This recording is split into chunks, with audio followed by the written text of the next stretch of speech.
Conflict and Courage by Ellen G. White. That's Not Samuel, June 15th. For the living know that they shall die, but the dead know not anything, neither have they any more a reward, for the memory of them is forgotten. Ecclesiastes 9:5. When Saul inquired for Samuel, the Lord did not cause Samuel to appear to Saul. He saw nothing. Satan was not allowed to disturb the rest of Samuel in the grave and bring him up in reality to the witch of Endor. God does not give Satan power to resurrect the dead, but Satan's angels assume the form of dead friends and speak and act like them, that through professed dead friends he can the better carry on his work of deception. Satan knew Samuel well, and he knew how to represent him before the witch of Endor and to utter correctly the fate of Saul and his sons. Satan will come in a very plausible manner to such as he can deceive, and will insinuate himself into their favor and lead them almost imperceptibly from God. He wins them under his control,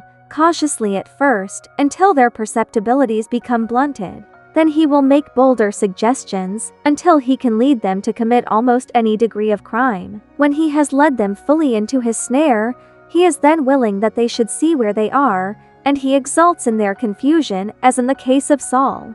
He had suffered Satan to lead him a willing captive, and now Satan spreads before Saul a correct description of his fate. By giving Saul a correct statement of his end, through the woman of Endor, Satan opens a way for Israel to be instructed by his satanic cunning, that they may, in their rebellion against God, learn of him, and by thus doing, sever the last link which would hold them to God. Saul knew that in this last act, of consulting the witch of Endor, he cut the last shred which held him to God. He knew that if he had not before willfully separated himself from God, this act sealed that separation and made it final. He had made an agreement with death and a covenant with hell. The cup of his iniquity was full.